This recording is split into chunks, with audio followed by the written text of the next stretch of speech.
Di suatu hari dikabarkan dua orang pengusaha besar telah menjadi korban penculikan. Kedua orang yang menjadi korban itu bernama William Coles dan Richard McCain. Lantas di suatu pagi, istri dari William Coles yang bernama Eliza memutuskan melakukan kerjasama dengan kepolisian untuk menjebak komplotan tersebut. Dengan berpura-pura memberikan uang tebusan, diam-diam petugas kepolisian melakukan penyamaran dan bersiap menyergap para pelaku. Tapi ternyata musuh udah tahu soal rencana yang Eliza buat ini dan berhasil mengelabui pihak kepolisian.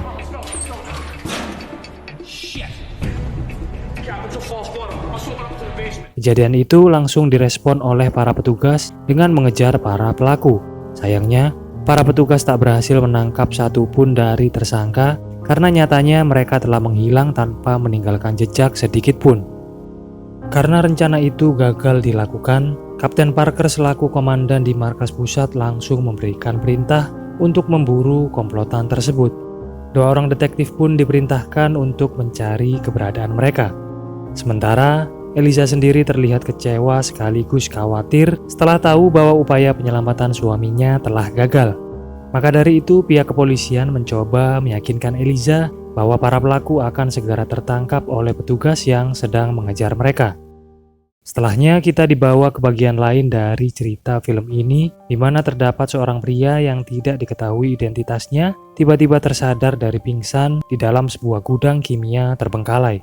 Begitu ia terbangun, ia melihat sekitarnya yang ternyata juga ada 4 orang lainnya dalam kondisi tidak sadarkan diri.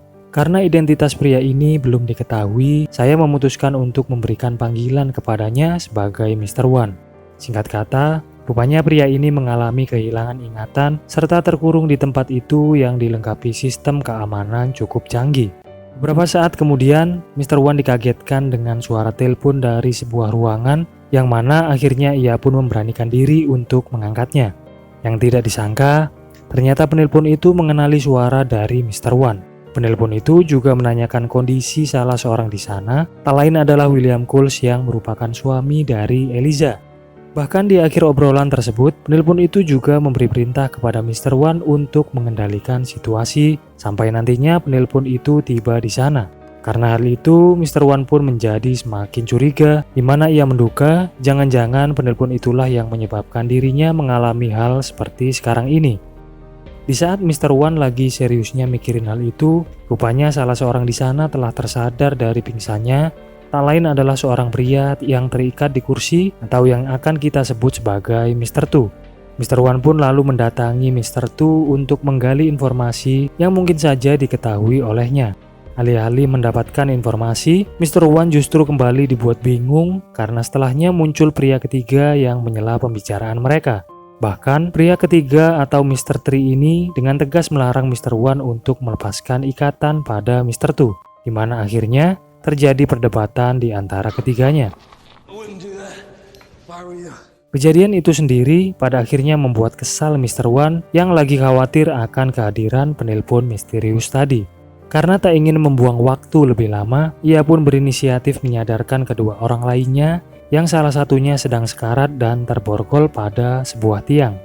Singkat cerita, akhirnya semuanya tersadar dari pingsan yang sempat mereka alami, sekaligus menguak fakta bahwa tak ada satupun dari kelimanya yang mengingat apapun terlebih dengan identitas mereka masing-masing. Dalam situasi yang semakin rumit itu, Mr. One segera memposisikan dirinya sebagai pemimpin setelah menganalisa secara singkat situasi yang terjadi saat itu. Pertama, Mr. One menyarankan kepada Mr. Three dan Mr. Five agar sesegera mungkin keluar dari tempat tersebut sebelum penelpon misterius tiba. Kedua, ia memutuskan bahwa Mr. Two dan Mr. Four tetap dibiarkan terikat karena keduanya diduga akan membawa masalah jika dilepaskan begitu saja. Lalu untuk mempersingkat rencana yang telah disepakati, mereka bertiga mulai memeriksa tiap bagian ruangan, di mana saat itu mereka mulai mengetahui penyebab hilangnya ingatan dalam diri mereka. Saat itu Mr. Three menemukan sejumlah berkas berisikan sebuah catatan tentang senyawa kimia yang terkandung pada semua tabung gas di gudang tersebut. Dalam catatan itu disebutkan, jika gas tersebut sampai terhirup oleh manusia, dapat menyebabkan tidak sadarkan diri hingga mengakibatkan kehilangan ingatan. Mr. Tree lantas menghubungkan hal itu dengan temuan berikutnya, tak lain adalah sebuah tabung gas yang telah mengalami kebocoran setelah terjatuh dari ketinggian. Setelahnya, di bagian lain mereka kembali menemukan bukti, yaitu jenazah seorang security yang berada di dalam sebuah loker. Setelah mengamati lebih lanjut, terdapat simbol pada seragam jenazah itu yang nampak familiar dalam benak Mr. Five. Mr. Five pun lantas berlari mengambil surat kabar yang sempat ia temukan, lalu menghubungkannya dengan pemberitaan di dalamnya yang menyebutkan tentang penculikan yang terjadi terhadap dua orang yang bernama William Coles dan Richard McCain. Financial advisor Richard McCain. While both men's cars were found by their co-workers since early Sunday morning, police suspect the men have been abducted. Setelah mengetahui hal itu, Mr. Five lalu menyimpulkan tentang kemungkinan bahwa William Coles dan Richard McCain adalah salah satu dari mereka. Mr. Five lantas terlihat begitu panik, sampai-sampai terlibat perdebatan dengan Mr. Tree. Sikap Mr. Five itu membuat situasi semakin tidak kondusif, yang pada akhirnya ia memilih untuk menyendiri karena rasa frustasi yang ia alami. Di tengah kesendiriannya, tanpa diduga, sepenggal ingatan muncul di kepala Mr. Five yang segera membuatnya ingat tentang apa yang ia alami meski tidak secara sepenuhnya. Lantas, ia segera mengatakan hal itu kepada Mr. Tree yang diyakini olehnya sebagai William Coles. Dengan kata lain, Mr. Five berusaha merayu Mr. Tree agar percaya, sekaligus menghasutnya melakukan kudeta atas kepemimpinan Mr. One. Mr. Tree yang terlihat bingung, lantas langsung menanyakan hal itu kepada Mr. One, yang akhirnya justru menyulut keributan di antara ketiganya.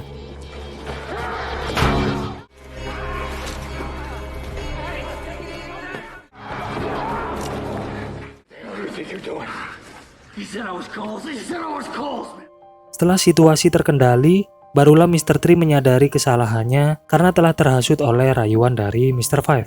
Di satu sisi, Mr. Five sendiri hanya bisa terdiam dengan tetap menunjukkan ketidaksukaannya kepada Mr. One.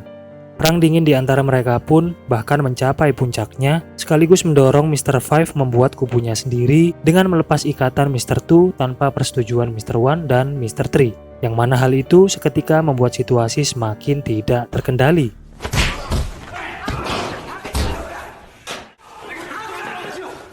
Namun demikian, konflik yang terjadi di antara mereka seketika mereda, dikarenakan Mr. Five tiba-tiba muncul dan berkata bahwa ada seorang pengendara yang melintas dan berhenti tepat di depan gudang tersebut, yang mana hal itu membuat mereka semua dengan segera memeriksanya.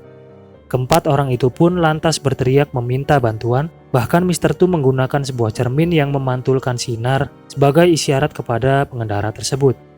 Akan tetapi, jarak yang cukup jauh membuat usaha mereka saat itu tak membuahkan hasil, dan pengendara itu pun justru memilih pergi begitu saja. Sementara itu, di bagian lain, kita diperlihatkan kelanjutan upaya pengejaran para pelaku oleh kepolisian. Berkat bantuan alat pelacak, dua detektif itu akhirnya tahu di mana posisi buronan yang dimaksud. Tapi nggak disangka, rupanya penculik suami Eliza itu lebih cerdik dari yang dikira. Alat pelacak yang ada di dalam uang tebusan ternyata telah diketahui dan sengaja mereka tinggalkan di tempat itu untuk kembali mengelabui detektif yang mengejar mereka. Alhasil, detektif itu pun lagi-lagi harus kehilangan jejak para buronan. Setelah sempat frustasi, akhirnya salah satu detektif menemukan sebuah foto memperlihatkan nomor kendaraan yang dipakai oleh para tersangka. Lalu, keduanya pun langsung melaporkan hal itu kepada markas pusat. Kembali ke situasi di mana Mr. One dan lainnya saat ini terlihat putus asa setelah semua usaha yang dilakukan tidak berdampak apapun. Di tengah berkumpulnya mereka saat itu, tiba-tiba Mr. Four mengatakan sesuatu di saat kondisi tubuhnya semakin memburuk. Setelah Mr. Four dinyatakan telah tewas, keempat orang lainnya berinisiatif mengambil tindakan dengan menyiapkan strategi untuk memberi perlawanan terhadap penelpon misterius yang akan segera datang. Masing-masing dari mereka memposisikan diri sesuai instruksi dari Mr. One untuk kemudian memberikan serangan kejutan kepada pihak musuh.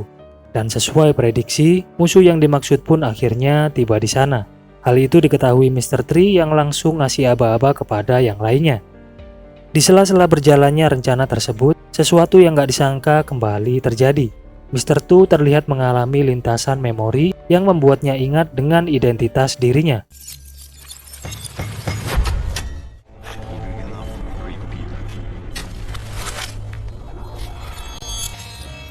Mr. Tu pun akhirnya berkhianat. Ia malah mengarahkan jebakan ke arah Mr. Wan yang sebenarnya dipersiapkan untuk melukai lawan mereka. Hingga akhirnya terjadi kekacauan yang malah membuat Mr. Tu tertembak oleh temannya sendiri sesama komplotan kriminal. Kejadian itu sendiri seketika menjadikan nasib Mr. Wan dan lainnya kini berada di tangan pihak musuh. Namun di balik itu semua, terungkap fakta mengejutkan sesaat setelahnya. Saat itu seketika Mr. Wan berbalik arah melawan Mr. 3 dan Mr. 5. Dengan kata lain, seiring berjalannya waktu, sebenarnya Mr. Wan telah mengingat identitasnya yang merupakan bagian dari komplotan tersebut.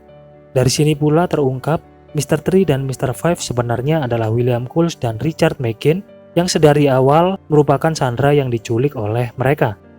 Setelahnya, Mr. Wan terlihat berbicara dengan ketua komplotan itu, yang intinya Mr. Wan diperintahkan melakukan tugas terakhir, yaitu menghabisi William Coles dan Richard McCain.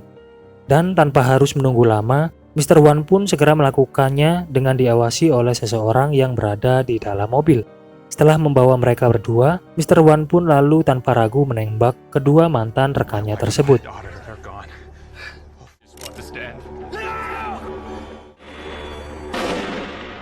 Di tengah ketegangan yang terjadi, di sisi lain dua detektif tadi rupanya sedang melakukan pergerakan ke tempat Mr. Wan berada.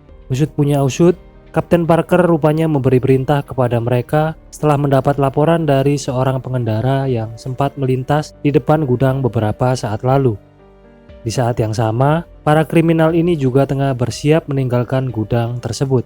Tapi sebelumnya, sang ketua komplotan terlebih dulu pengen mastiin kalau William Coles dan Richard McCain benar-benar telah tewas. Ia pun lalu memeriksa lokasi eksekusi, di mana setelahnya ia malah terkejut karena tak menemukan satupun jasad dari kedua sandera yang dimaksud. Di luar dugaan, ternyata Mr. Wan tadi hanya berpura-pura melakukan apa yang diperintahkan olehnya. William Coles dan Richard McCain seketika muncul melakukan serangan balik untuk melumpuhkan penjahat tersebut, disusul dengan kehadiran polisi sesaat setelahnya. Baku tembak pun terjadi, segerombolan penjahat itu akhirnya terpojok dan berhasil ditaklukkan.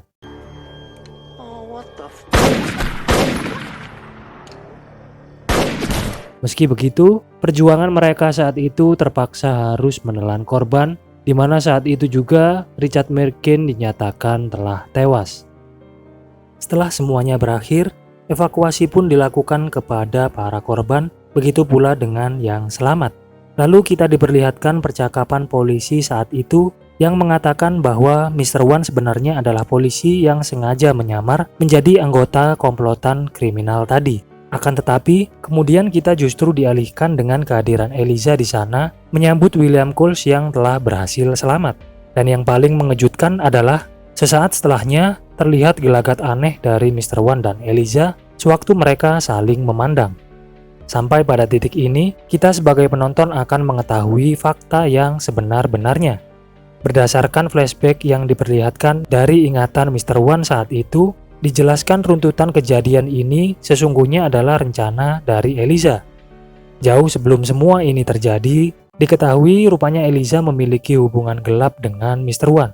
Oleh karenanya, Eliza berusaha memanfaatkan Mr. Wan yang berprofesi sebagai polisi untuk melakukan rekayasa penculikan kepada suaminya. Bahkan Eliza sebenarnya mempunyai kesepakatan dengan Mr. Wan untuk membunuh suaminya sendiri, dan yang akan dikambing hitamkan adalah Richard McCain. Tapi, pada kenyataannya, semua rencana licik Eliza tersebut tidak berhasil. Yang ada, malah William Coles berhasil selamat dan Mr. Wan sendiri telah berubah pikiran. Dari sekelumit kejadian yang dialami oleh Mr. Wan, pada akhirnya ia memilih untuk menyimpan rahasia itu dalam-dalam. Terlebih lagi, ia telah menyadari bahwa yang telah ia lakukan adalah suatu kesalahan. Seperti halnya sebuah jabatan yang apabila disalahgunakan, tak menutup kemungkinan dapat berdampak pada banyak pihak yang dirugikan. Oleh karenanya, sebaik-baiknya pemangku jabatan adalah yang mampu bersikap bijaksana, arif dan adil terhadap orang lain maupun lingkungan di sekitarnya. Baiklah, mungkin itu saja pembahasan alur cerita film kali ini. Sampai jumpa di video-video berikutnya. Terima kasih dan panjang umur kebaikan.